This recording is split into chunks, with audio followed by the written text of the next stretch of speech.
Hello guys, I hope you can see me. I'm just going to do a one round of checks just to make sure that the technology is working and the links are all proper and all the rest of it. I want to make sure that the system works, the tech works. We're doing in multiple platforms and all that. If you have any thoughts on the tech part, are you able to hear me clearly? Is the visibility fine? Now is the time to ping. Forget about the questions. We will cover all the questions, but I just want to make sure that you can hear me clearly. Whether there is no issue with either the volume or the sound, whether the volume or the picture. Sorry, not volume or sound. We're going to do a session on cat preparation. I'm not hearing any complaints, so I'm thinking that the things are fine. We've got plenty of questions, scores of questions. So we are going to post a bunch of questions. We're going to look to clear out the list of questions that we have, and then jump in and do the questions on the dashboard. So hang in there. We're going to do this in a sequence. Right here, I'm going to do this in a sequence. We're going to first do a bunch of questions which are on the basis of profile. And this is my profile. What should I do? What should be the ideal percentile to crack this exam? Then we'll go on to preparation strategy. And what should be the preparation strategy overall for quant, DLR, VARC? Then about revision. Then about putting all of them together, leading on to mocks. Right? Then we'll go to the old chestnut. How to stay motivated, how to push yourself through ups and downs in the cycle. Then the bunch of questions we want to cover. Part 4 will be on work experience, internship. Can I call this as experience? What kind of work experience counts? How do I build profile? What certifications are valuable? What should I do? Those kind of questions. Then do a very quick detour to mocks, then cover everything else. Fine. So that's the order we're going to do.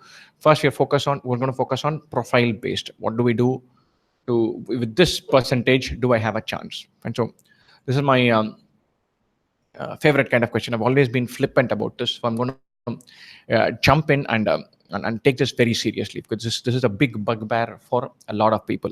I've got 71 in 10th standard, 72 in 12th, 7.07 CPI in electrical engineering. I'm scoring this. Do I have a chance with the top colleges? And I've got variants of this. What do I do? What are my chances with different colleges based on whatever I've scored so far? Right. So first up, there is no correct answer to this. This answer has to be freakishly customized. And even if it is customized, even if somebody takes in your profile and gives you very specific feedback, there is no way of having a comprehensive answer for this. Not from me, not from anybody. And so what are the broad guidelines for getting into the top 4, 5? So Ahmedabad, Bangalore, Calcutta, Lucknow, the best profiles, the guys with 90 plus in 10th, 90 plus in 12th, and a CGP of more than 8.5 or equivalent in their undergraduation, maybe with 2 years of experience, they jump in. What should they get? If you're a general engineering male, you're looking at a cutoff of 99.6, 99.61. That's been usually the case for Ahmedabad, Bangalore, Calcutta. To some extent, even Lucknow. Lucknow is probably 0.1, 0.2 lesser, but it's there in the mix. And so the best profiles, you'll need 99.6. Keep that in mind. Anyone who says 99th percentile will get you a call. If you're general engineer male, that is wrong. That is not just mildly wrong, that is way off target. And so if you're a general engineer male, 99 percentile gets you nowhere near ABC. And so if you're looking for ABCL, you need 99.6 if you have the best profile, the kind of profile where you've got 90 plus in 10th, 90 plus in 12th, and 8.5 plus with 2 years of experience. And so what if there is a hole somewhere? What if there is a gap somewhere? What if I'm standing at an 85 in 10th and 12th and a 7.2 CGPA? If you're kind of average in 2, or it's very good in 2 and absolute nightmare in the 3rd. So I'm talking about either 91 in 10th, 82 in 12th, and a 7.8, or 91 in 10th, 93 in 12th, but a 6.2. And so if there is a nightmare there in one of the 3, or 2 of those are middling, then then it becomes very tricky for Ahmedabad, Bangalore, and perhaps Indore. Indore usually has an unholy high cutoff, a high percentage allotted to your class 10, 12 scores and UG scores. but Calcutta and Lucknow are kind of more friendly. FMS is also friendly. FMS till about 3 years ago they had gave zero weightage for ACADS. Now they've begun giving weightage for ACADS, but it's not off the charts. Fine. So if you've got two of things going for you, so I have CV with me, which is 10 CGPA in 10th, 96.25 in 12th, BA Economics Honors 6.5, which is it's actually very good. Then you have a chance at pretty much everything. Your UG, if it lets you down, it's minor. Right? The broader theme, suppose you have a nightmare in one and decent in the other two, then even then Bangalore and Indore become tricky. Ahmedabad also is tough. Fine. It is not impossible, but you need to get 99.85, 99.9 to get a call. If you've got middling marks in all three, you've got 72, 75, 68%, then Ahmedabad, Bangalore, Indore, Kozhikode, they all pretty much disappear. You're looking at Calcutta, Lucknow, even they are tough, and you're looking at FMS. If you're looking to ride in through on the basis purely your CAT score, everything else before that is a nightmare, then FMS is the college you're looking for. That absolutely wonderful college, top notch, wonderful ROI, very low cost and low weightage for ACADS. That's what you're looking for. And so having given this background, you'll obviously be able to, there are places in the net where you know what your specifics numbers can fetch you, what percentile you need to get. Even the bare minimum, you need to get 99.6. And so you have the best profile, you'll need to get 99.6 to get A, B, C, L. Fine, remember that.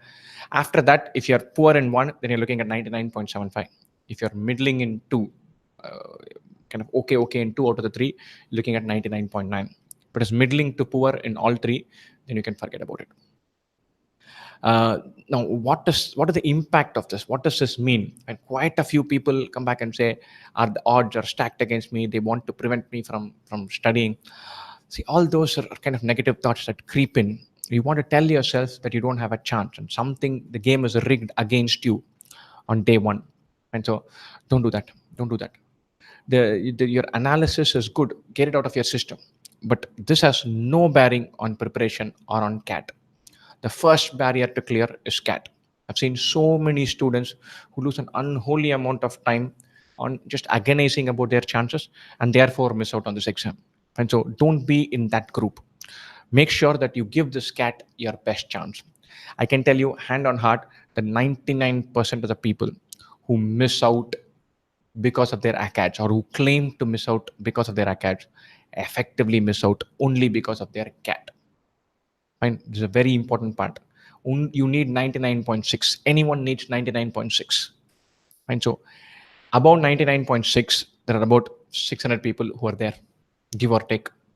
Ahmedabad, Bangalore, Calcutta, call about 550, 570 people who've got for their interviews from general category.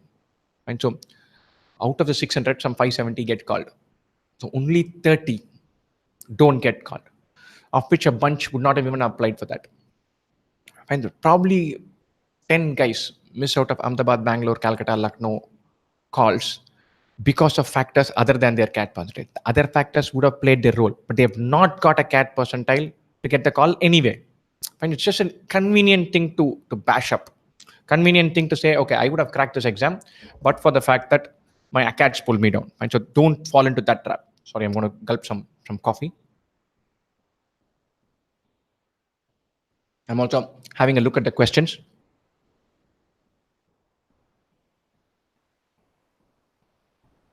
Don't fall into this trap where you're saying my background, they are holding it against me. Don't do that. And so get the best CAT score that you can get. You will go places. About 4 years ago, one of our students got 99.67 and dropped us an email saying, I've got 99.67. He said, I don't know where I'll end up. My CAT background is not great, but I'm thrilled to have got 99.67. I know I'll go places. Thanks. We didn't hear from him after the interviews. I honestly don't know where he ended up. In many, many ways, the 99.67 was a marker for him. He said, look, I prepared for this exam for 6 months. I'm in the top 1/3 of a percent of people taking this exam, which puts me in the mix. 2 lakh people have taken this exam, and I'm somewhere in the top 600. I'm thrilled to bits because I got this far. I'll go places. Wherever I go, I'll do well. And so be that person where you say, I'm going to get a kick-ass CAT percentile and then give myself the best chance for phase two. Don't get caught in this trap of profile. There's plenty of dark places in the internet which will give you a fabulous massage. There are groups which have been created to say the game is rigged against you, which have been which where everybody goes and has a good wine, and you go there, you cry, you feel happy about it, and so that's going to take you nowhere. And I'm sorry to be very harsh, but whatever way the game is rigged, it is your job to get the best score possible and give yourself the best chance. If you can change the system, brilliant. Do that. Create that. Be that person. If you can't, this is the hand you've been dealt with.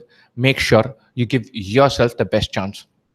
If you don't score 99.6, you have no business complaining about ACADS. If you score 99.8 and you miss out on an Ahmedabad call because of your academics, take it from me, you'll go places. You'll have a fantastic career, probably become a kick-ass entrepreneur and recruit a bunch of IIM Ahmedabad graduates. And so be very clear about it. Don't fall into this trap of whining about how your ACADS are against you.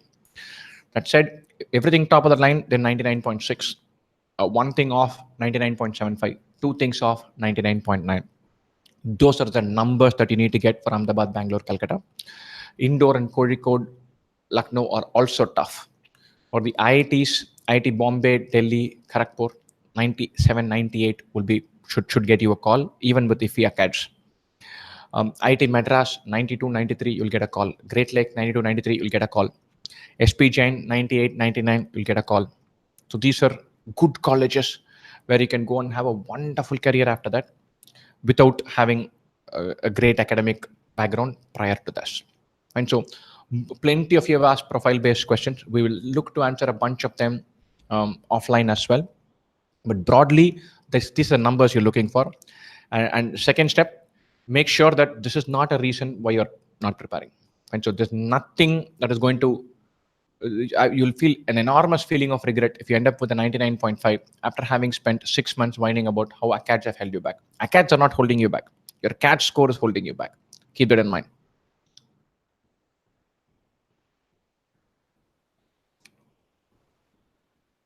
Just having a look at the questions.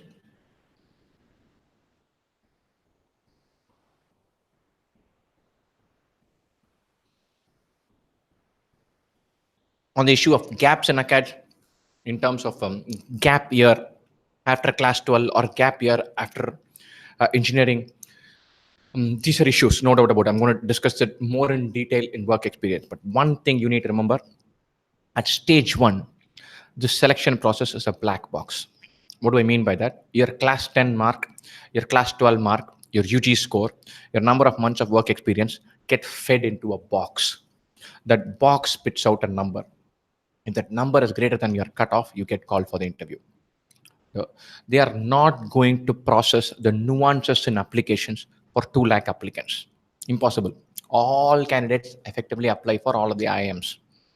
And so they don't have the time to process whether your work experience is reasonable work experience, or you worked as a movie reviewer, which basically meant you sat home and watched TVs for an unknown website. And so they don't have the bandwidth to process that. And so suppose you had 1 year gap between your 12th standard and this because you were preparing for JEE. Suppose you had a year and a half, 2 years gap because you were preparing for UPSC. All of these are relevant after you've got a call, after you sit there on the interview table and have that discussion.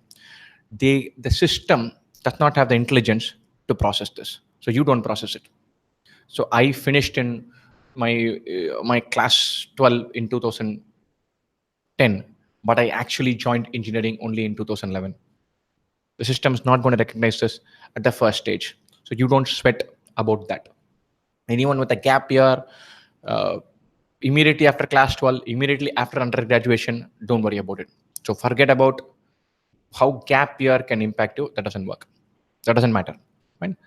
Now, I'm getting a bunch of questions on work experience. I'm going to do that as a third bucket. I'm going to think about preparation strategy from now. And so if you start now, what should you do?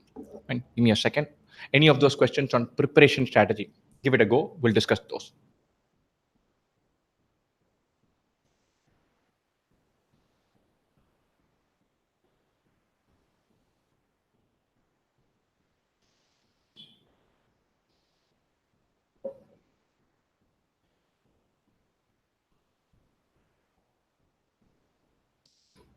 Wonderful. I'm going to talk about preparation strategy. What should you do from now? There've been a bunch of questions on this. 99 possible if you start now. Most definitely yes. Most definitely yes. It's not an impossible target. If you have your basics in place, it really helps. No doubt about it. But you can start now, prepare from basics, and crack this exam. There's no absolutely no two ways about it. You can get 99 and an even better percentile if you start preparing now today. And what should be the strategy for preparation? Spend time on fundamentals, spend time on basics. It's absolutely crucial. Don't bypass basics. Right? Do a lot of drill in order to automate processes and spend time on revising and mocks. Broadly, these are the three themes.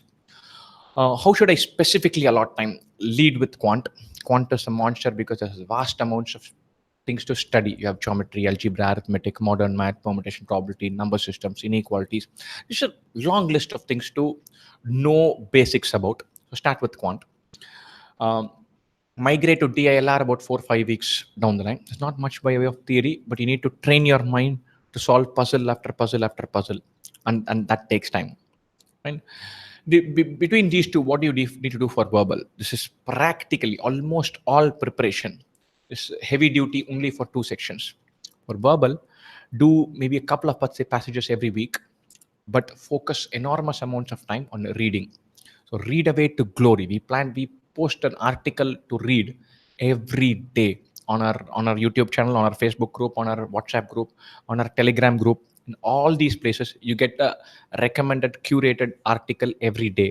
So read every day. Focus on reading every day. That is very vital. That alone is sufficient for verbal preparation. Everything else is secondary. Spend time about an hour every day reading. Go topic by topic for quant, and then do start DALR say a month later when you're starting. Now, specifically for quant, what should you do? If you're starting from absolute zero, focus on arithmetic topics. If you're retaking CAT and you know your strengths and weaknesses, then you know your strategy. If you're starting afresh, then percentages, profit and loss, ratios, mixtures, speed time, linear and quadratic equation, pipes and cisterns, simple interest, compound interest. These are the nice, juicy topics. Your mind gets used to math. You start cracking questions. You get comfortable with framing equations, solving algebra. So all of those bits give you the confidence. These simple topics generally account for 40% of the exam. Now, this is huge because out of 34 questions, if 15 come, and let's say hypothetically you get all 15 right, you're looking at 92, 93rd percentile, perhaps even higher if the paper was as tough as it was last year. So without knowing a bit of geometry and a drop of number theory and permutation combination, you can get 92nd percentile in this exam if you have your basics in place. You get that in the bag, put it in your bag, and say, look, I'm at 92. Now let me pick the next battle to fight. And so don't underestimate that. If you're starting from basics, do that. Fine.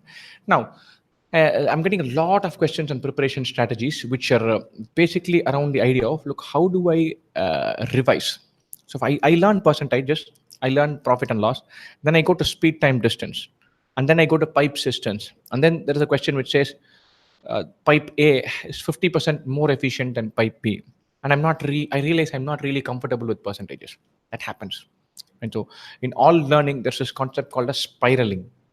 When you learn an idea, you learn the next one, you learn the third one, and then you have to revisit the first because your mind has kind of digested it, but it has not internalized it. So when do I revise? That question is effectively you have to revise pretty much throughout. You do two topics, you go do the third one, you are likely to forget something in the first one. In 2, 3, 4 iterations, you'll get comfortable. So make sure you start with the very basics first one, so that when you do 2 iterations, the first one gets consolidated brilliantly. So make sure that you're really comfortable with the basics in that topic. You do 2, 3 iterations, that will completely sit in place. But revision is an essential process of learning. Don't learn 23 topics and then say, okay, now I'll revise all 23. That doesn't work. You have to revisit frequently. You cannot say, I will not move away till I have mastered a topic. Then you'll become too slow. The pressure gets to you. You cannot say, I'm going to learn everything and then I'll revise one fine go. That doesn't work. You have to spiral. You learn percentages, profit and loss, speed, time, distance, races, percentages. Pipes and cisterns, profit and loss. simple interest, compound interest, speed, time, and races. So you'll have to keep revisiting till you get comfortable. You swallow one entire chunk, then geometry becomes easier because you've revisited a bunch of these times, twice, thrice. You're now comfortable with math, and then come back. This Set yourself ambitious targets for the time you spend. Don't set yourself freakishly ambitious targets for the pace you will set, because that invites pressure. Suppose you say, I want to finish geometry by Friday. You're telling yourself on Monday. Geometry is learnt in 3 iterations. It'll be like you learn geometry, you learn a lot of theoretical questions, you solve them, and then you see the solutions. You understand all the solutions. You feel like, oh, this is easy. I've seen it. Now I get it. Now I'll go and do a bunch of questions. And then you'll realize out of 30 questions in geometry, you're able to approach only 8 or 9. You see all solutions seem reasonable, but you're not able to approach. That's because your mind has digested the idea of a theorem being applied. Your mind has not digested the idea of which theorem to apply where. You have to put mental cues in your mind where you say, look, anytime an angle is bisected, I need to think about angle bisector theorem. If there are parallel lines, I need to think about alternate interior angles. If I'm thinking about angles, I need to remember that alternate segment theorem, which the professor kept harping about. Whenever there is a secant, I need my mind to say tangent secant theorem. If there are a bunch of triangles, maybe some similarities involved. So you need to place those ideas, and those ideas will happen only in round 2, after you have learned one round, where your mind has to be conditioned to saying, look, I need to pick this when this kind of question has come. Geometry is particularly tough because you'll need to know what to apply. How to apply is easy. You'll never get a question saying, prove some 2 triangles are congruent and therefore find the area of this. The challenge is to know that you have to think about congruence when you're approaching a question. Therefore, you need to plant your mind saying, look, if I need to find a length, I need to think about either congruence or tangent secant theorem if circles are involved. So that will come only in round 2. So you have to revise and revisit to get comfortable with that. This happens everywhere. I've seen so many questions, so many times students say, I understand every solution, but how am I going to approach? The first step is to understand the solution, to know the basics. Second step is to do so many questions and consciously tell yourself, okay, given this type of question, I've got to plug in these tricks. Fine. So I've seen guys improve dramatically by training their mind to look for the plug and play tricks to work. And so that's when to substitute, when to go by trial and error, when to go algebraically, when to think about just prime factorizing a number, when to think about different theorem, how to train my mind to say, okay, for this type of logarithm question, I have to put exponents in, how to pick the best method straight away.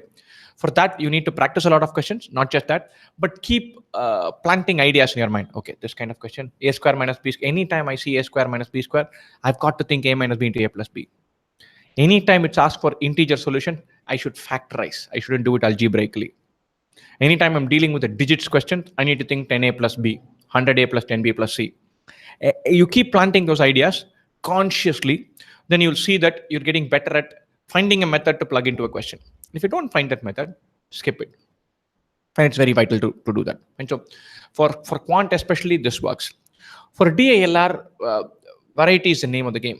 And get some basics and know about percentage increase, percentage decrease, revenue share, market share, seating arrangement puzzles, all the typical run-of-the-mill stuff. Get that so that you get comfortable. But the last 4 years DALR, they're basically saying the questions are not going to be on a template. So you need to train your mind to be able to crack different templates. How do you do that? By practicing different templates. And keep that in mind.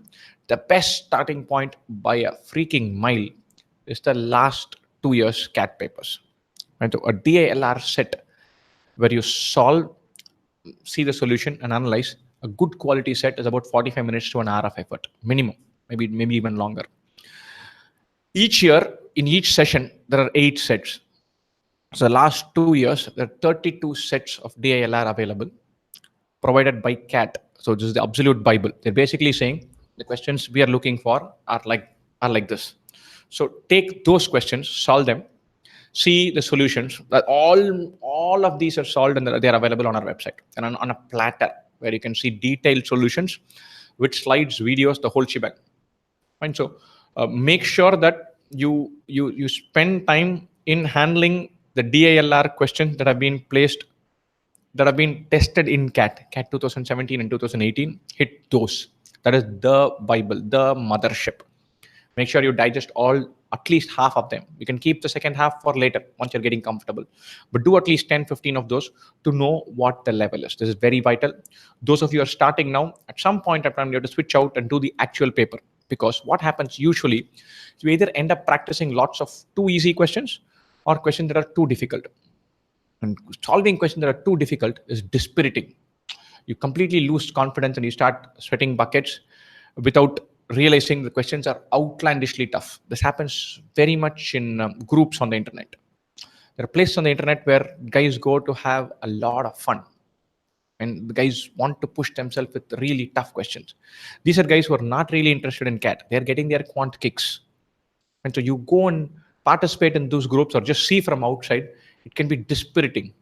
And I can tell you, look, I've taken this exam multiple times and kind of properly nailed it a bunch of times. I have gone to some of these groups and I've been intimidated to death with speed. I come back saying maybe I'm getting old because I need an excuse. I can't say I can't compete with these guys.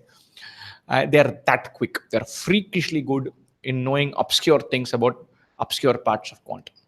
And then I realized that these are not the guys who are cracking this exam out of shape. Essentially because they are finding three things that give them the kicks. And then they're going to town with it. It's a classic wrong way of preparing. You need to have a balance. You can't say I'll be the doyen in reminders and not really turn up for a DILR. You can't say I'll be the king of permutation probability, but I don't know jack about geometry. So have your priorities right. In terms of priorities, the mothership is arithmetic. Get that in the bag, you're at 92. Next port of call, I would say, is geometry. Number systems and algebra come later because they're tougher.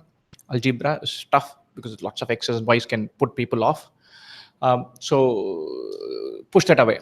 After you've got comfortable with geometry, you can build geometry into trigonometry, mensuration, coordinate geometry. If you've covered basic arithmetic and geometry, you've covered more than 75% of the syllabus. Then hit number systems, inequalities, functions, a little bit of polynomials, algebra, then permutation, combination. These are not that important. They're not that heavily tested. You don't need them to get 98. Keep that in mind. Another universal question. I'm not from a math background. I'm not from an engineering background. How should I prepare for CAT quant? Prepare like everyone else. The moment you tell yourself that, look, I'm not from a math background, how will I compete? You're inviting trouble. You're telling this fiery monster called as confidence crisis and asking it to come in and have fun with you. And there is jack in this exam that is treated that for which engineers have an advantage because of their engineering background. I did engineering math for 3 semesters. There is absolutely nothing in CAT that is based on engineering mathematics. Everything is not even class 11, class 12 mathematics. You don't get tested on integral calculus or trigonometric equations. You get tested on basic math in wonderful frameworks. I did not know this thing called as allegations existed till I finished my engineering and started training for CAT, not even when I took my CAT. About 4 questions in last year's CAT was from allegations. There is no advantage an engineer holds over you, the non-engineer, in a question which deals with mixtures and allegations. You've got to tell yourself, one, it is not, I'm not starting at a disadvantage. And 2, I'll go toe to toe with these engineers and compete with them.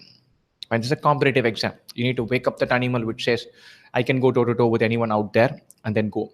This is nothing in this paper where engineers have a particular advantage over you in mathematics. So don't fall into the trap. And engineers are naturally slightly more comfortable with numbers. And that's because they probably cracked an exam to get into engineering. And also because they've probably done something related to math throughout. And so because of that, they have an advantage in that. But don't get carried away by the fact that they are saying that people are saying that engineers have an advantage. They don't at all. Right? I'm going to go to specific questions. By which month should I be over with the entire syllabus of quant and DLR? You should give yourself at least 2 months where you're thinking only mocks and revision. So the exam is going to be in the first week of December. Then you should say by September 20 or latest first week of October, I'm going to say I'm more or less done with the syllabus. If you still have some things pending, you need to pick and choose and dump topics. I've had guys who have not completed syllabus or have waltzed to a 95th, 97th, 98th percentile because they've been savvy about it. And the best parallel I usually find is in cricket. And there are guys who have all the shots in the book, and there are guys who you want to be there playing for you. And so Virat Kohli is the best of both worlds. He's temperamentally sound. He can play fast bowling and spin. He can score at 6.5 and over where everybody else is struggling at 4. And he can control a chase. If you're Virat Kohli, you should be saying, look, I'll get 99.97. Right? Then there are classically wonderful, technically sound, capable players, right? So who are very capable, who have all the shots, but kind of get into trouble because of they're overthinking something, or they don't understand game situations. India used to have like plenty of these in the middle order. And so Akash Chopra, Sanjay Manjrekar are classic examples of this. Then you have the Dhonis of the world, who don't Dhoni can't play a test match where the ball is swinging about. He can't play a on a bouncing track. He'll get hit, but he'll get hit. He'll hang in there and he'll score. If you're a fast bowler, if you're a opposing captain, you're always more worried if Dhoni is sitting there than if Venkateswarlu or Manjrekar is sitting there. And so this guy knows his strength. He'll get hit, then one ball in the slot, he'll make it count. He'll squirt here, nurdle there, and keep scoring. And so don't look to be uber ambitious and crack everything. It's not worth it. Know your strengths, pick your battles and crack them. Right? How to improve mental arithmetic? Don't do fancy speed multiplication, speed addition, memorizing of squares, cubes. The more math you do, the more comfortable you'll get. If you memorize some squares, if you understand patterns, brilliant. But don't learn Vedic math. You don't need to be quick in multiplying and dividing. Right? Any particular suggestions on how to improve problem solving speed? Plenty of practice. There is no substitute to that. When you're practicing, there are two aspects to speed. One is the computation part. Other is the figuring out how to do part. You need to get better and better at the figuring out part. You should basically say, if I look at a method question, how long does it take for me to say, this is the method? That is where speed comes from. The best guys, they're intimidatingly good at that.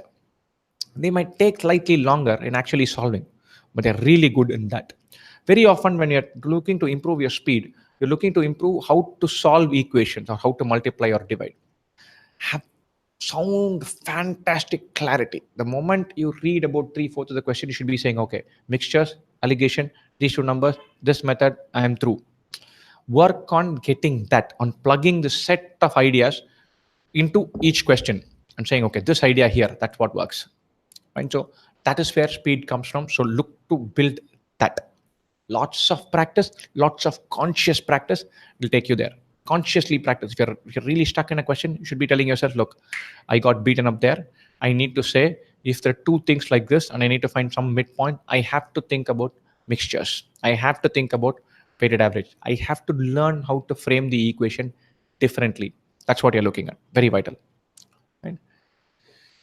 Super. Next set of questions. I'm facing problems of applying concepts in quants, especially geometry. We've covered this. I'm done with the theory, but I'm not able to figure out the method. This is where round 2 comes in. First step is to read everything and be able to understand all solutions. Phase 2 is probably when you say, look, I understand the solution, but if I had to do it, I'm going nowhere with this. That happens to everybody. Right? So you have to tell yourself, okay, I got beaten up by this question. What is the message idea? What am I going to place in my mind to say, question like this, I have to use this idea. Question like this, I'm going to use that idea. Here, I'm going to do trial and error. There, I'm going to do methodically. And then iteratively improve that. Get a lot of practice in, but practice consciously. Very vital. Next set. Is it advisable to cover all 3 sections daily during preparation? I'm not a big fan, but because I study in lumps. I'll take a topic and go at it for 2-3 days and then switch out. So when I'm in the middle of geometry, I want to build and slaughter geometry. My flow gets broken. But when I go and hit a stumbling block, I come back and do something else. And so I study in one particular fashion. It might work for you. For me, there are study, work, exercise, practice, building a question bank. All of those will happen in chunks and leaps.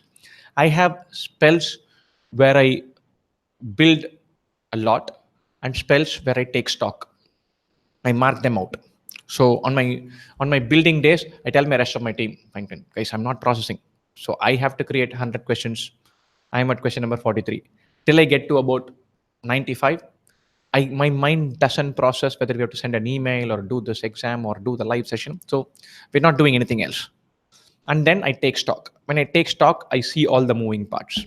If I see 5 moving parts, then I get intimidated. I get overwhelmed. I'm like, I have to do this, and then I have to send the email, I have to do the live session, I have to go create a school product, I have to shoot 5 videos. And then I'm sitting here thinking there's too much stuff to do, and I beat myself up. So you have to consolidate, see one overall thing, and then take one chunk, have a solvable problem, go at it. If you have momentum, kill it. If you need a break, switch out. And so be focused on the tiny chunks. Be irreverent when you have to keep moving. Get a pile of work done and then consolidate. So I'm suppose I'm saying I want to read these 4 articles, and I want to finish pipes and cisterns and one bit of mensuration, and I'm going to do 2 puzzles. This is what I want to do. So keep that as a chunk. Keep hitting it today, tomorrow, day after. Once you're done, you say, okay, these I've done. Now I'll take stock. What is my next chunk? When you're doing, don't worry about the moving parts. When you're taking stock, take stock and restart. And so very often the overwhelming part comes because you're not focusing on one tiny thing. There's this famous saying that any complex problem can be broken down if you make it into one tiny problem step at a time. It's one of the sayings from a movie. A guy got caught in space, and he didn't know whether he was going to come back, when he was going to come back. He would tell himself that each day, I'm not going to worry about whether I'm coming back or how I'm coming back or what is my motivation for that. I'm going to solve one engineering problem. I'm going to take that up and try to crack it. I'll keep on doing it. Maybe I'll get back, maybe I won't. But this is what I'm going to do. Right?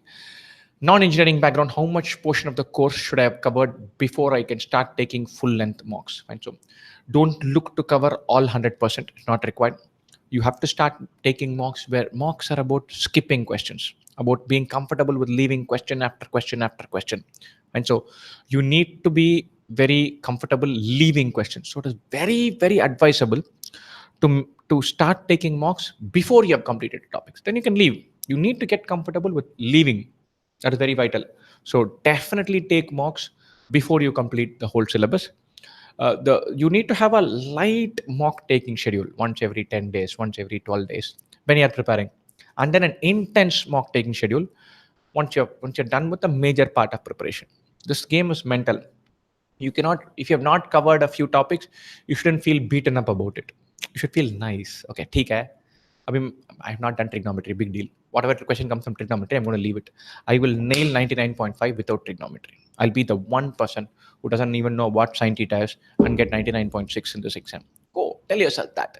You cannot afford to start feeling bad about any aspect of this preparation because the drug drags you down. Very important. And so keep that in mind. How to get a decent score in VA? Read. Sentence rearrangement, para jumble practically doesn't matter.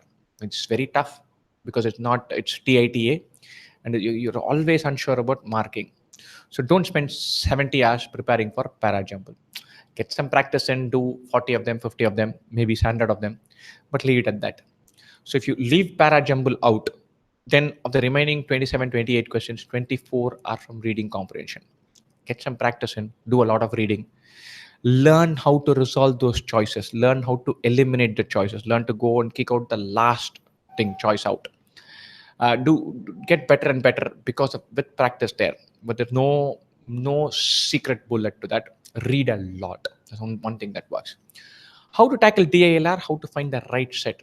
Relentless practice. Like, I know that I love questions where there are some maths involved. And so I gravitate towards the mathematical sets and logical reasoning. I like sets where there is more DI involved. So it's not a puzzle, you just have to compute. So I'll go towards those. It was there in last cat with 3 circles in, and you have to just find quarterly growth rates and monthly growth rates. I switch off, I go bang, bang, bang, bang with the numbers. I'm through with that set. Right? So these are the sets that I go towards. But you can still get caught out there. I don't like sets where there are too many charts and too many variables. I'll leave those. So I don't like sets that are too visual, like an operations research question. There are 4 plants. and then there are 5 routes, and then 3 products need to be produced. I have to pick a route. I properly struggle with those. So visual puzzles, I leave them aside. So keep some kind of rules like those in place for picking and choosing. But you will get better as you go along. Don't think of this as a be all and end all. After completion of one topic, should one directly jump to the next chapter or solve cat level problems before moving on?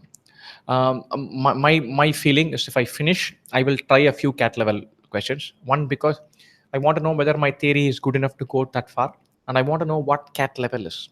I don't want to end up preparing to death on a topic in enormous depth where it's not cat level. I need to know whether I'm ready for the game. And so the way we have built our course is you do a topic, practice, do 7 cat level questions to know what that level is. And then you're done. You don't need to do 40. You'll come back. Next time around, you can do cat level questions. So consolidate and then go. What makes good revision? Good revision is something that happens throughout. You cannot finish everything and revise in one go. And on how top percentile revise, the preferred strategy that I have and I've seen guys have is a spiraling one. You cover topic 1, 2, 3, 4, and then 1, 2, 5, 6, 3, 4, 7, 8, 1, 2, 3, 9, 10, 5, 7, 8. So keep going and keep consolidating. So if you have the really basic topics right at the beginning, you're revisiting them so many times. The first time you're learning, second time you're practicing, third time you're shooting for cat level questions. But you add layer after layer after layer there. Right? Cat quants are proving very difficult to me. Lessons are elaborate. I'm not able to crack prep edge. That happens. You learn, you practice, then you push yourself. Right? So if you've learned and you're practicing, you're clear with the solutions, but you're not ready to do those cat level questions, see the solutions, plant those ideas. It's okay. Nobody gets to be a rock star in round one. There are probably guys like Federer and Messi who were born to do things right. It naturally comes to them. Virat Kohli or a Sachin Tendulkar, for them the game is easy. Right? So if you speak to them, they'll probably complain about 25 things.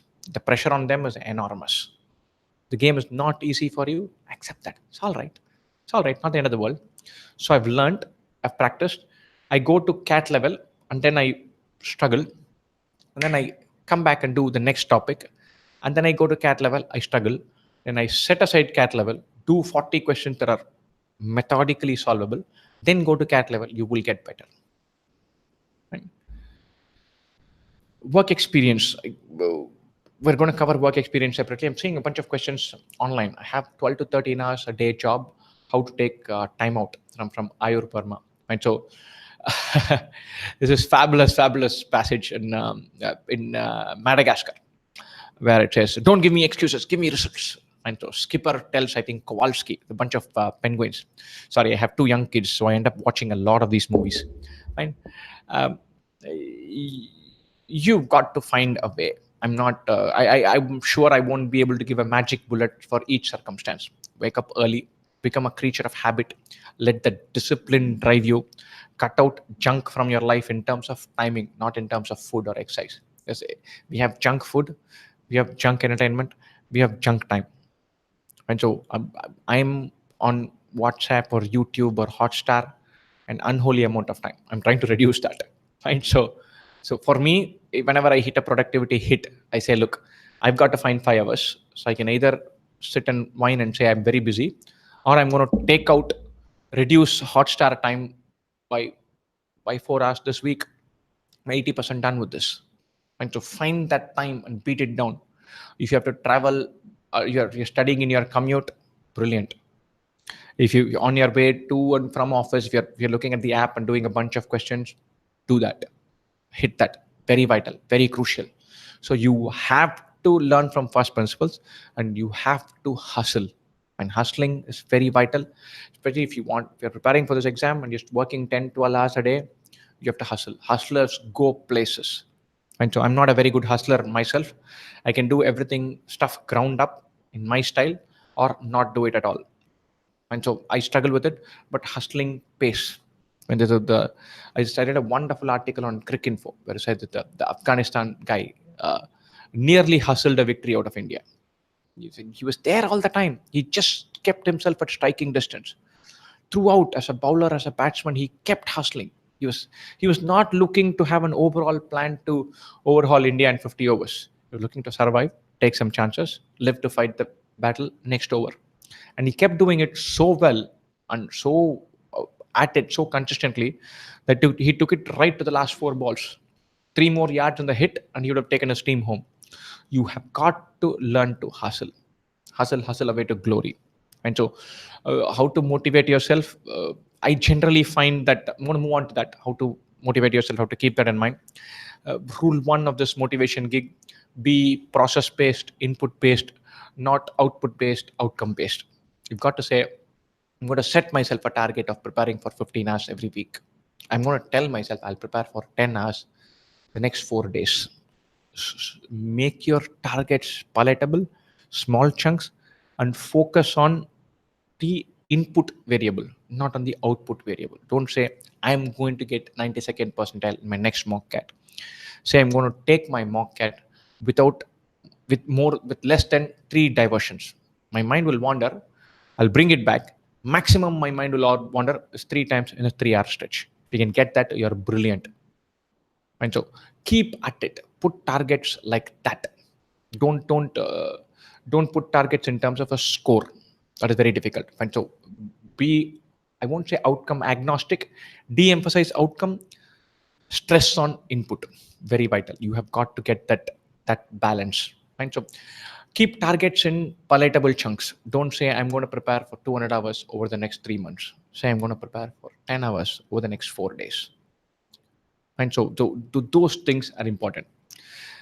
I freak out when giving any competitive exam. How do I deal with it? It's a very frequent question. First thing to recognize that everybody has this problem. There is nobody here who's completely at ease facing competitive exams. I take competitive exams more or less for a living. I like doing that. And I get reasonably nervous when I take the exam. Right? So this happens to everybody. On the day of the exam, there's adrenaline, there's anxiety. You need to learn a bunch of tricks to push one up and push one down. Trick one: de-emphasize results. Don't burn bridges. Don't quit your job. Don't shout at your boss. Don't scream at your secretary. Don't be nasty to your watchman. Don't do these things that put pressure on you from outside. Be calm, be collected. Tell yourself, look, if it comes, it comes. If it doesn't come, my life is good otherwise. Most of you who are preparing for this exam, take it from me, you're leading wonderful lives. We're all lucky souls. In our country, there are lots of people who struggle for so many things. In Chennai, there are households that struggle a lot now for water. The cost of water is about 20% their monthly budget. I am whining about water availability in my flat, but it's not a cost problem for me. For them, it's a monthly budget problem. Right? So at worst, I'll have to manage a couple of days and adjust with lesser water than I'm used to. For them, it's either water or food. So you're all lucky. You're sitting and watching something on YouTube, preparing for the exam, which can take you to the next level and the one after that. And so have some perspective. This is not an end of the life for determining exam. This is not even freaking JEE or NEET. That is what you take at 18. You're young. This is not that. Right? So don't de-emphasize the result. Feel nice. You're preparing for this. I got. It comes. Fine. I'm good at math, but when it comes to exams, I don't always give it the best I could. How do I fix it? When you're good in a section, you put more pressure because you want to kill it. So maybe you're chasing the exam. So don't chase. Don't put yourself the pressure of scoring 100 percentile or 97th, 98 percentile. Give it a good shot and then be relaxed about it. And so this happens. You see very frequently in cricket. There are guys who are good at playing spin. So the first time a spinner comes, they'll jump out, try to hit him out of the park. You're good at playing spin. You score fast bowlers at 5 and over. You should score the spinner at 6.5 and over. You don't need to score 13 and over. So this is of high quality. So don't overestimate your own strengths and therefore put pressure on yourself. Right? How do I keep pushing myself to give the best? Break down your targets. Be process based, not outcome based. Deal with small chunks. Is the time remaining enough for the exam? Definitely yes. I am code might set the paper for this year. What could we expect? Three sections, good competition, 2 lakh aspirants. Fine. So nothing more than that. God knows what twist we have. Somebody somewhere will say, when I am code did it last time, these were the conditions. That doesn't matter. Go through it, take some fun, but go with an open mind. Gave cat, got roasted in math. I don't want to repeat this year. Drill away to glory. Your processes need to be automated. And so be very clear about that. Drill away to glory. You'll find a baseline. It takes time for me to get the basics done, and then the speed unnerves me. A couple of things. One, you might be looking at wrong set of questions, and second thing, this happens to everybody. Speed improves only after you have solved 1500 questions across topics. You do linear equations, ratio, proportion, and geometry, and then you come back to linear equations. Your mind is used to processing stuff. So you give your mind the time to acknowledge and to internalize these exercises and become better. Don't expect things to turn around on day one. This is a long, hard struggle. This is a test of temperament. This is a brilliant exam, mainly because all the way through you're under pressure to understand the different aspects and then to stay in there for the fight. And so you should continuously think that you're going to nail this exam on step one. Then you're in for a bunch of shocks. And so how you come back and bounce back and throw yourself again for preparation, that's the key. So don't underestimate the temperamental struggle here. There's uncertain outcome, tough preparation, intense competition, scarcity of seats. It ticks all boxes. There'll be times in your preparation where you feel like, this is not going to happen. I don't think it'll work for me. You've got to pick yourself up and say, but I will still give it my bloody best. It's very important. And so this exam tests that. I can tell you, from the bunch of guys I studied in my I'm Bangalore with, they will willingly accept this fact. About 75% of my batchmates were not 75, 90% of my batchmates were certified non-geniuses. And there are average Joes out there who stepped it up in 7 months of preparation and got lucky on the day. And there's nothing to their system where they're compellingly better than a guy who missed out by 3 percentile points. No, they'll be the first to accept that they don't have an enormous spark of any kind. There were times where they were disgusted with their preparation. They were dispirited with the way they were going. They hung in there day after day, month after month, week after week. Do that, you'll go places.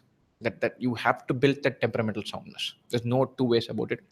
Sometimes it is dispiriting. It can be annoyingly challenging just to pick yourself up and take one more topic, one more mock. Hang in there. Fine. So your honest opinion, is MBA worth it? It gets you a good job. It gives you a good outline. If you're keen to get a job in management, then MBA is the best route for that. If you do MBA in a good place, your peer group and the kind of discussions you'll have, kind of friends you'll end up having, they make it all worth it. So I finished my MBA, and then I have 3-4 guys who I can pick up the phone and talk about economics or finance or parenting. They'll pick up the phone and have a chat with me. And I value their resilience, their strength of character, the way they have time for friends, the way they built themselves to be available to others. And good MBA gives them the confidence to do all this, gives them the high bar to perform and be available and be kind with friends. I appreciate that. And how much time should I study? So you're looking at 500 hours of preparation, 400 hours minimum, without counting reading for an hour every day. Find that you're good. I am a below average student, so are we all. Find there's no such thing as below average. There are quite a few people who have been defined as average who ended up being in Ahmedabad, Bangalore, Calcutta, Lucknow, IIT Madras, IIM Trichy, BIM Trichy. These places, you can get to claim to be above average after you've sneaked in there. Till then, you're with everybody else. But don't let your own perception of being below average reduce the effort you're going to put in.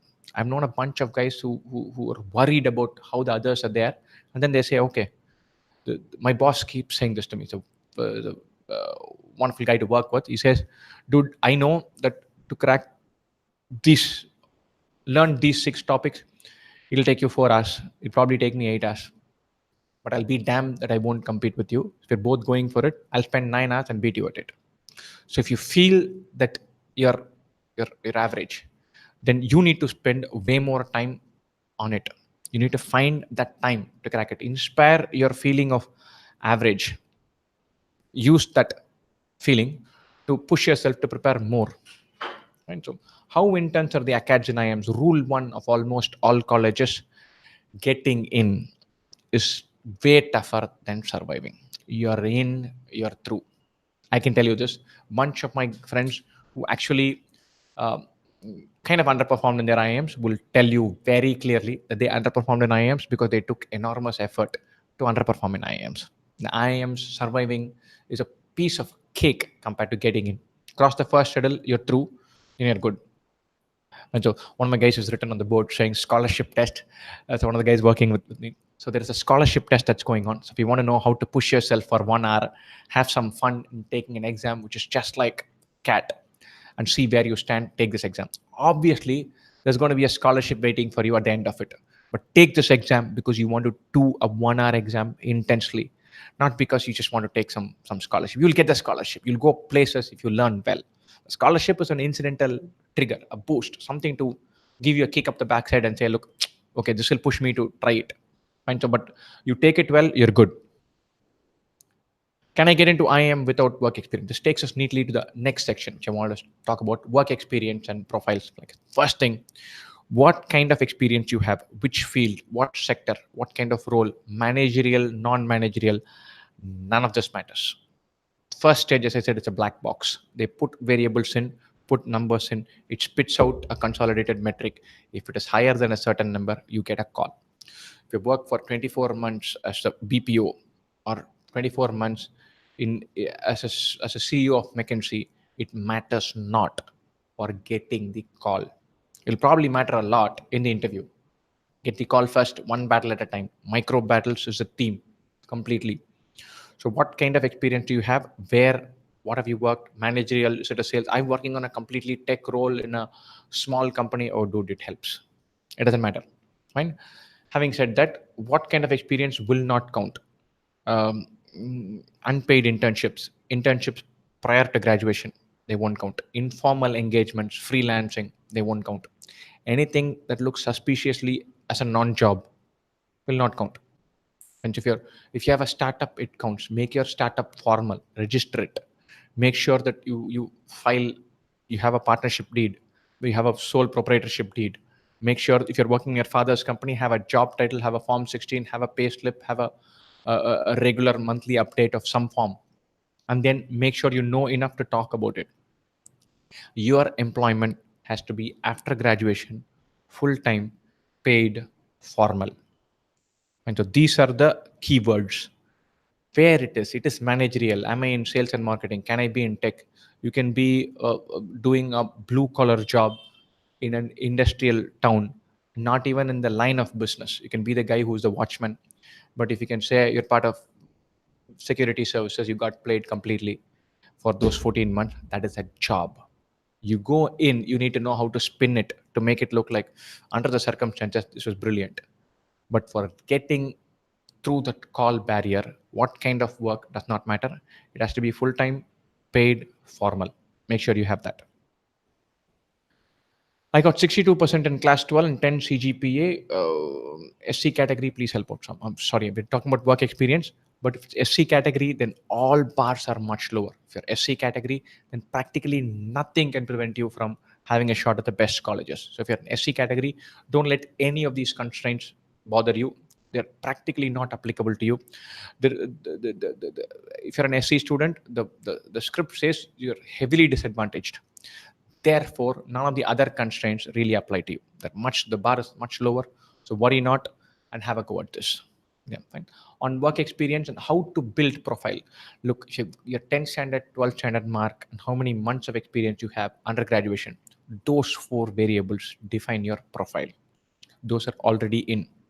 If you do a certification in this and digital marketing and Google certifications, all kinds of stuff, they might all get you a job, but they're not going to add anything to you in round one.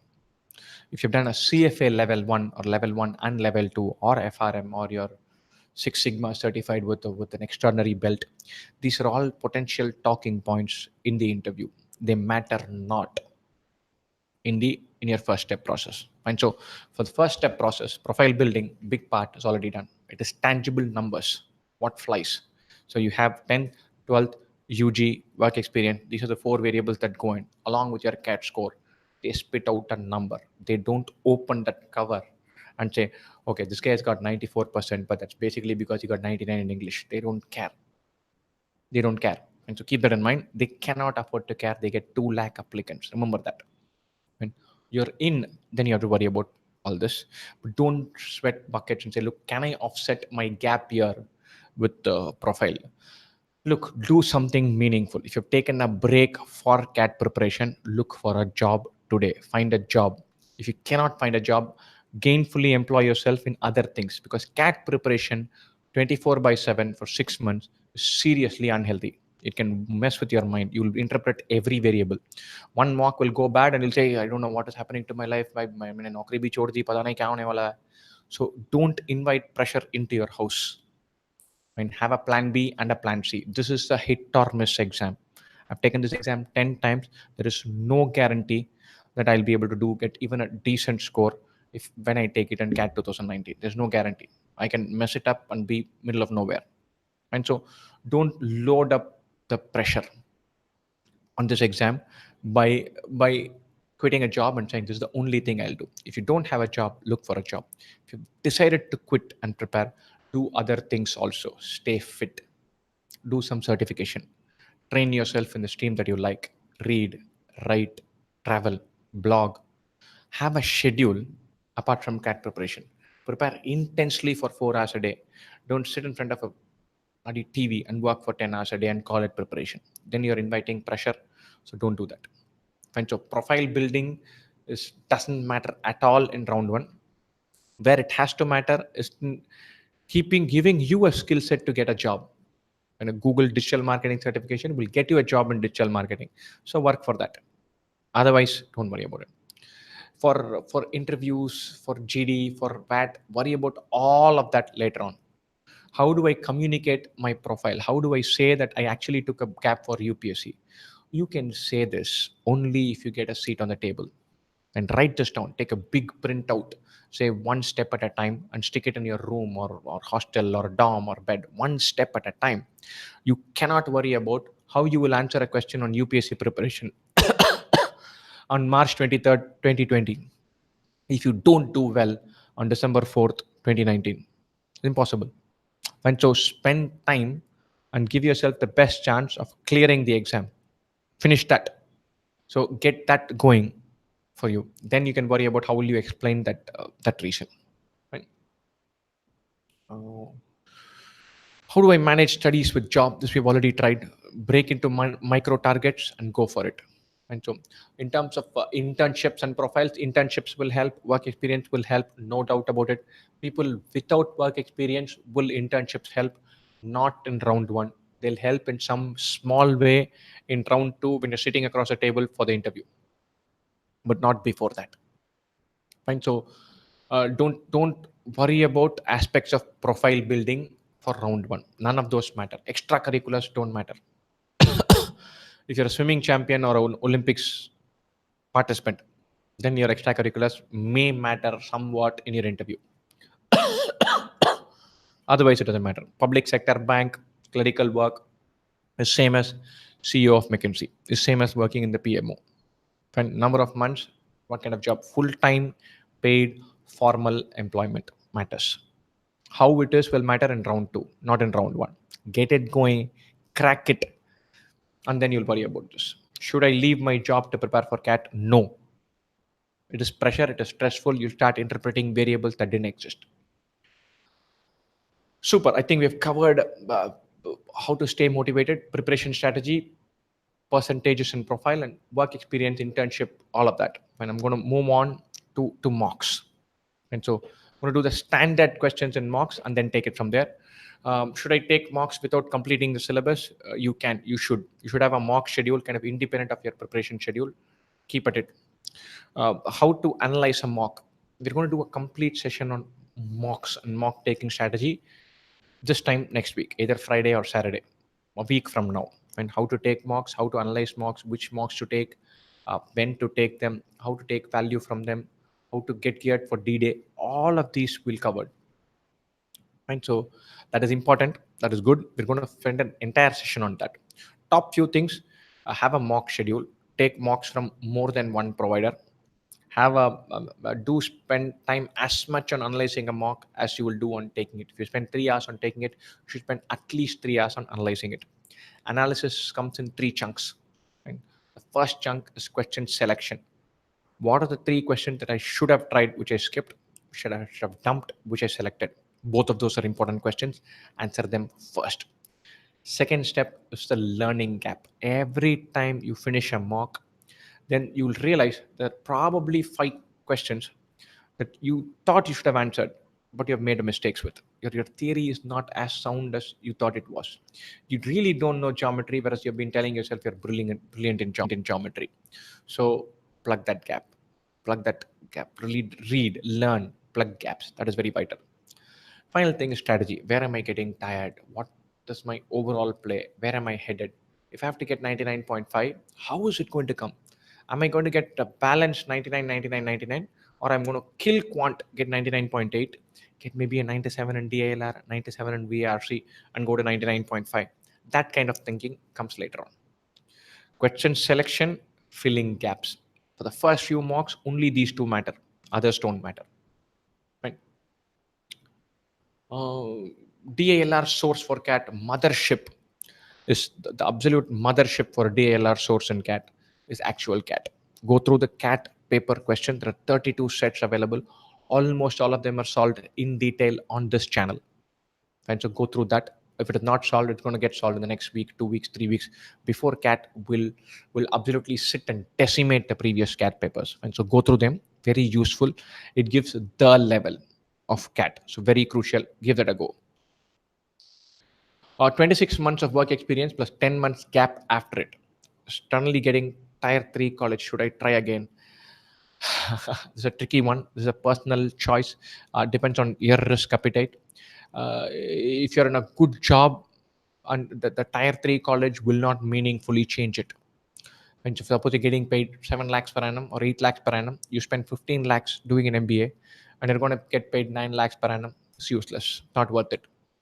Fine.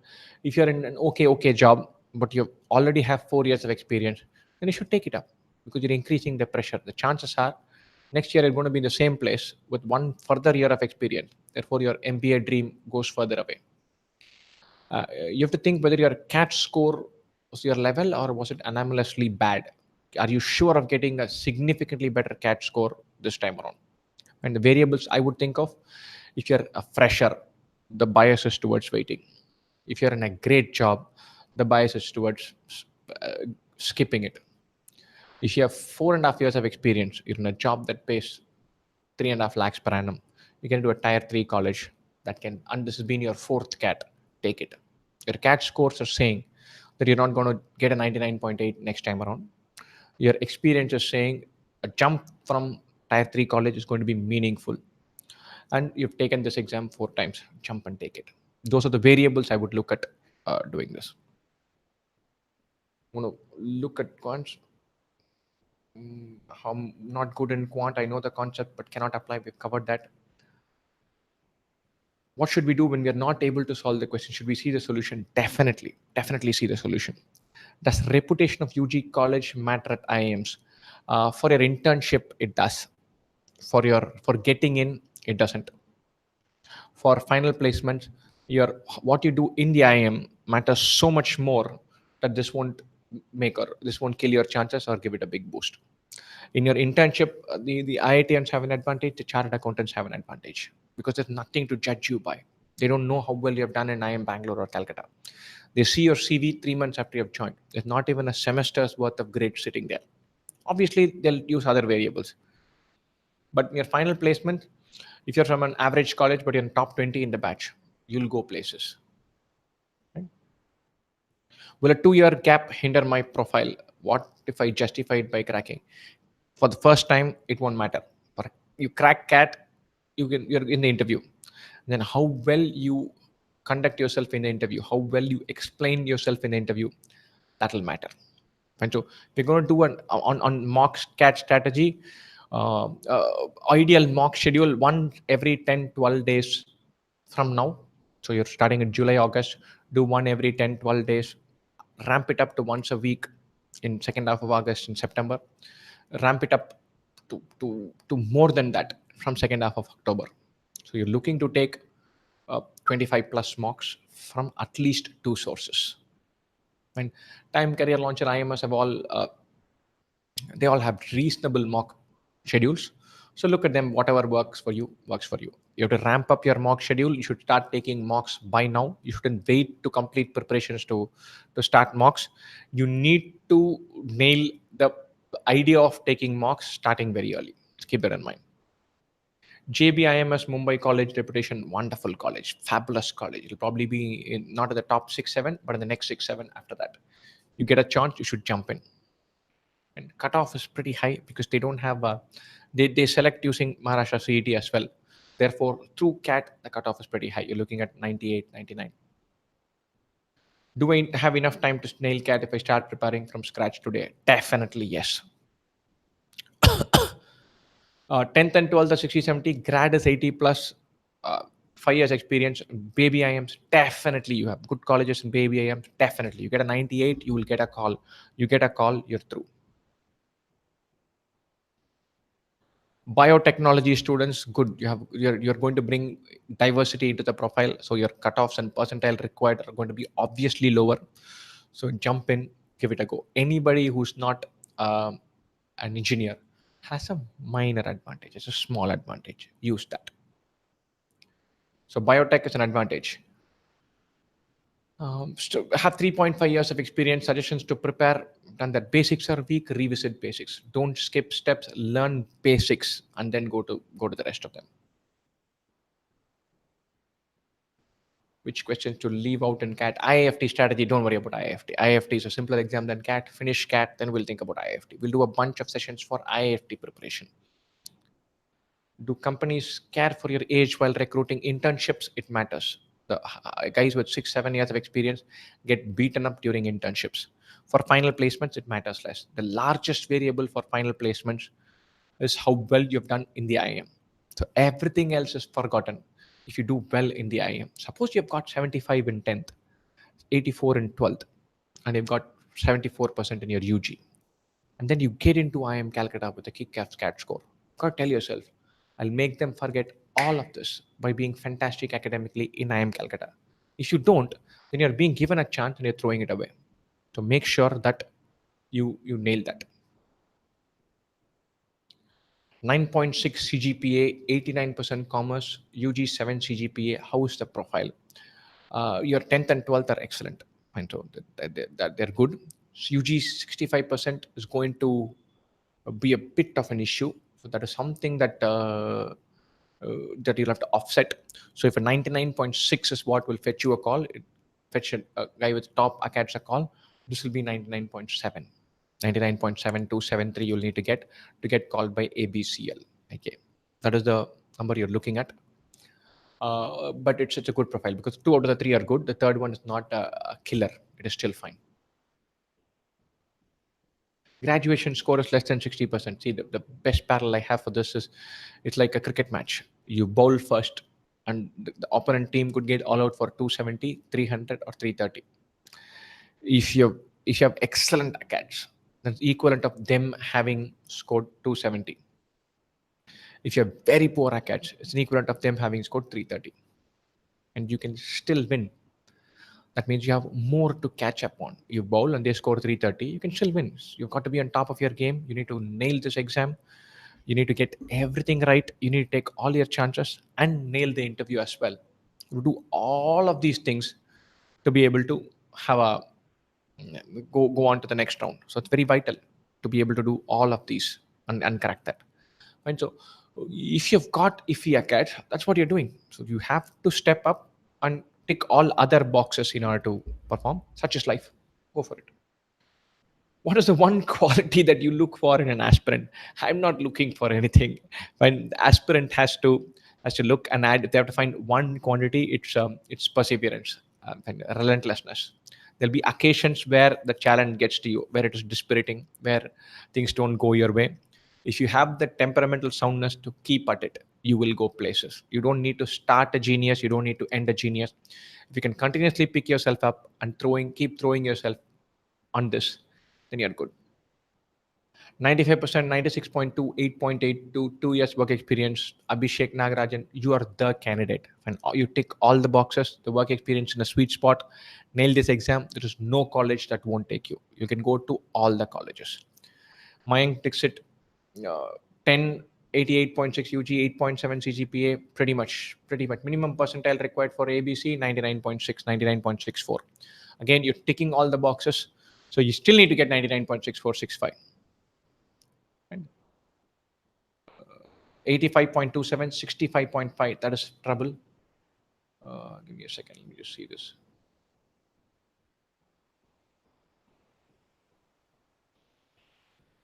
I'm just trying to look at the profile. Yeah.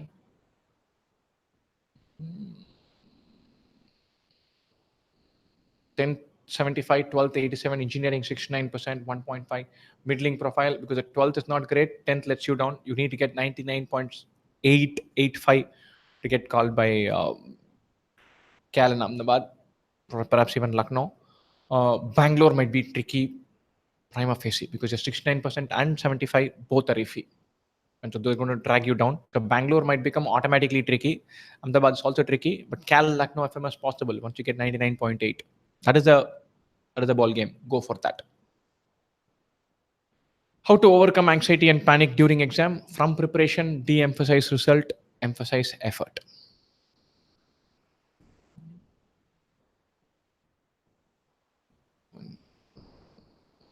58% Niji and then 2 years gap. Am I in deep trouble? Get a good CAT percentile. Maybe A, B, C, L, I, K won't work, but baby IIMs will look past us if you have a sufficiently good CAT percentile. So if you get 99 percentile, a bunch of IIMs will call you, a bunch of IITs will call you. Make sure you get that score. That is going to make it impossible to ignore you. Get that, you're good. Working full time in unregistered startup, make sure your terms of employment at least are formal. A startup could be unregistered, but they can still give you an employment letter. They can still give you an official pay slip and deliver it to the pay salary at the right time, and you pay taxes and file a form 16. You're good. Make sure you do all the bits. 9.8, 79, 86% Ashwin Ganesh. Your numbers are good. 79 will pull you back a little bit. Fresher part will pull you back a little bit. So therefore add 0.1, 0.1. So 99.6 becomes 99.8 to get the call from ABC. Everywhere will be that little bit higher. Gulshan Singh, can I get 95% with this? Definitely yes. That background does not prevent you from getting 95th percentile. You can get 95th percentile. 9.8, 72, 92 mech engineering. Profile is top notch. It won't matter. 9.4 CGPA, 86.3, 85.5, 2.7%. Neeraj Vashne, there's nothing in your profile that will hold you back. 93, 91, 88 with 6-month work experience. Bibek Panigrahi, nothing here that will hold you back. 6-month experience would be brilliant if it were 18 months, but 6 months is sufficient. You can still go places. Nail cat, you're through. 10 CGPA, 83, 9.1, 2 years experience. Will I get SP chain profile based call? That depends on your experience. National level tennis, table tennis player definitely helps. If your experience is in a big brand, you're through. Otherwise, you might not get it. 78 in 10, 63 in 12, 52% in BE. ST category, don't worry about it. ST category, the ball is much lower. You'll get every call, every single call if you get a decent CAT score. ST is a bigger bazooka than SC. And so you make sure that your CAT is even decent, you're through. 88 in 10, 90 in 12, 65% in UG, Loyola. 10th and 12th are all right. UG is going to let you down a little bit. You'll need that little bit higher than the guy who has everything going for him. Mayank Tiwari, 9 CGPA in 10th, 87.6 in 12th, 60% in graduation. 3 years experience, the sweet spot. That is very useful. But your undergraduation score is going to let you down a little bit. So keep that in mind. So Sharath, we 2 years at Oracle, you should get a profile based call. I'm not going to be able to answer all the questions. We've covered this. Do send us this, post this. As I said, this profile-based question seems to be like the holy grail. Do email us at info@2im.com. But we cannot answer all the questions that are thrown here. Not just because we cannot answer. It's a disservice to the others who are attending who don't have a specific question. I don't want to do that. We've done some amount of humoring people who have taken the time out to post questions. Do send us an email. We'll try to answer the questions. But again, this question seems to be the thing that blocks your mind. Fine. It is not that relevant. It doesn't affect your preparation one bit. Fine. So don't get carried away by this idea that you need to have a number. I'm very one of my favorite stories. Suppose you do all your math, and you find out that you to get into Ahmedabad, Bangalore, you need to get 99.72. So you're taking this exam, and 10 minutes to go, you're going to get 99.72. You're very confident of that. Will you just say, okay, I've got 99.72. I'm just going to look around and have fun for the last 10 minutes? Nonsense. You're going to max out in this exam no matter what. How well you prepare for this exam, how intensely you take this exam, how much you put fight in the preparation and test taking are completely independent of this notionally crucial thing called as profile. If you've got a kick-ass profile, tell yourself, I'll make it count by getting a kick-ass CAT score. If you've got a very bad profile, you'll say, I'll make it disappear by getting a kick-ass CAT score. If you realize both of these factors and anything in between, the relevant thing that you can change sitting today, the most crucial thing we're all playing for, is a kick-ass CAT score. You get that, you're through.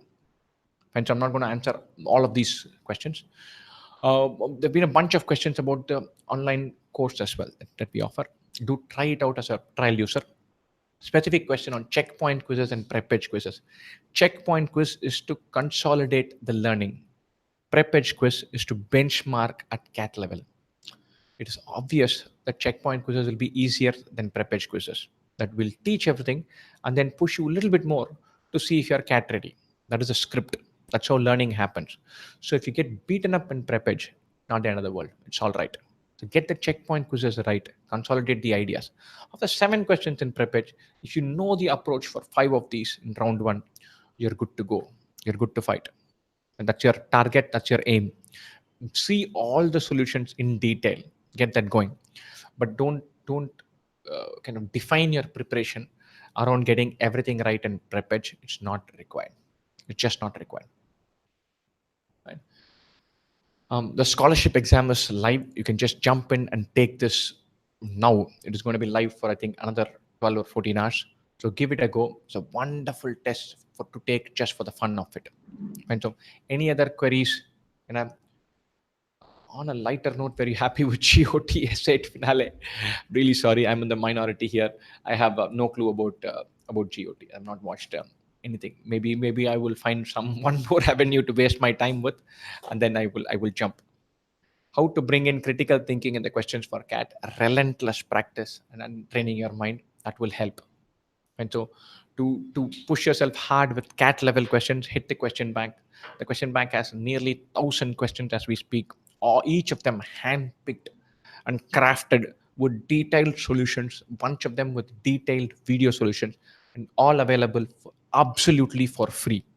Just Google 2IM questions. You'll find this question bank. It opens on a fabulous UI, a wonderful page. You can basically say, without paying a dime, I'll prepare for my entire CAT in wonderful categorizations for this.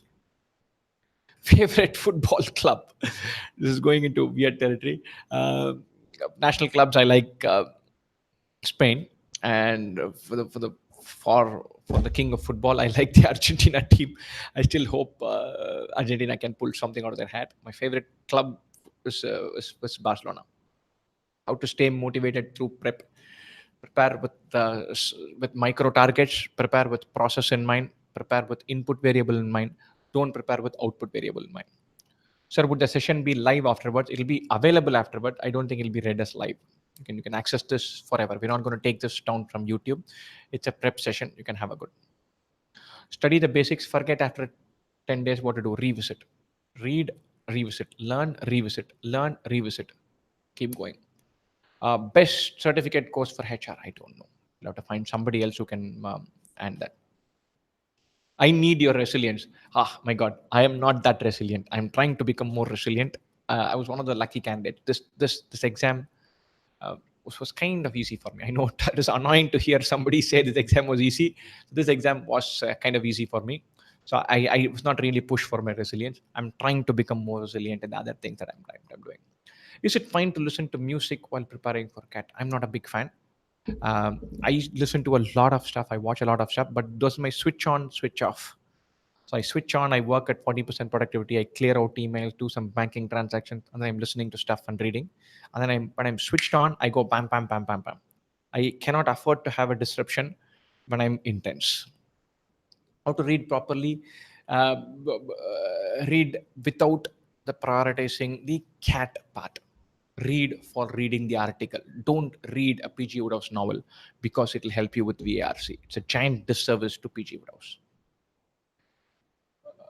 Freaking out in mocks. Look, everybody freaks out. Take a lot of mocks, you won't freak out in the real exam.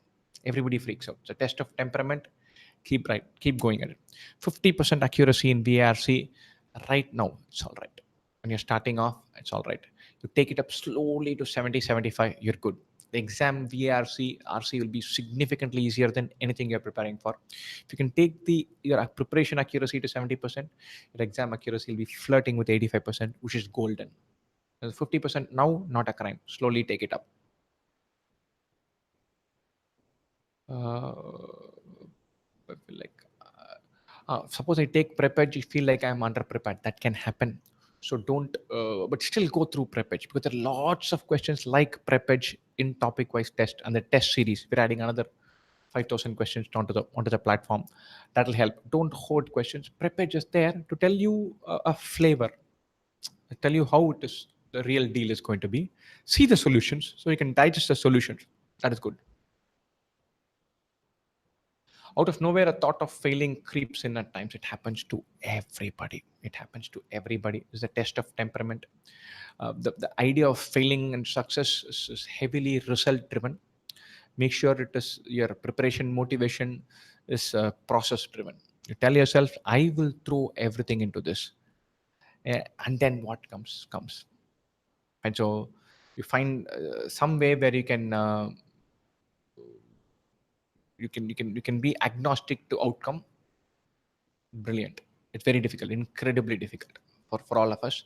So don't set outcome targets very aggressively. Set input variable targets very aggressively.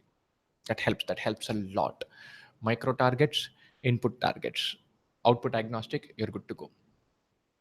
What is the time to go for the books on 2IM online course? Prepage, study material, practice questions, section test, question bank. That's the sequence. And so this is available online as well. What is the recommended sequence? Learn, consolidate, kind of learn and then do preppage so that you know what the benchmark is. Then consolidate, practice, then go to cat level again. Starting from now, is the time enough? Definitely enough. No doubt about it. How to improve profile for BTech final year? Forget about profile. Crack cat, you're good. I've got only 57 in my first ever mock. Forget about it. From your first mock to your last mock, your score will double, and then you'll get some more in the actual exam. So forget about it. Should I keep an aim of taking 80 mocks? Please don't. 80 mocks is intimidatingly high, and so don't do it. Take an aim of taking 5 mocks in the next month, and then slowly build up from there. Has it happened to you ever thinking on the subconscious process? I don't know what this question means. I don't think so. I hope to meet you and play a good game of football. Hope to do that as well. I still play football. I love playing the game, so I play once a week here and there. How many hours should I devote every day as I'm working? Weekly 15 hours is a good target now. So squeeze it either on the weekends or on weekdays. Read for an hour every day. Bachelor's from distance education, from correspondence. Correspondence is not a deal breaker. Distance education, correspondence, cleared the degree in the first level, it won't be a deal breaker. Get it going, you're good to go.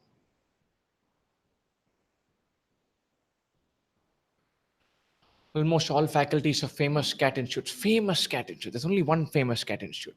It's 2IM, nothing else. I'm just joking. There are probably 10 of us who take this exam seriously. The rest take it, but they're not throwing everything in. So 10 people are not going to govern your score. It is 0.00 something percentile. That's not changing anything. Books to read, there's a giant, there are two big blogs and one big video on books to read. Somebody very kindly, they put in that link, go through that, you'll get a fantastic look, a list of books to read and articles to read and blogs to read. We took a lot of effort doing that. It's one of my favorite videos and blog articles. I'll give you a bunch of wonderful starting steps. Give it a go.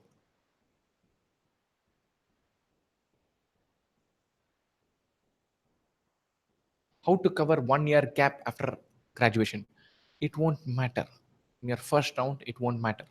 So you're worrying about this for a potential interview question for March, April 2020. Don't worry about it now. Crack cat, you can answer that question.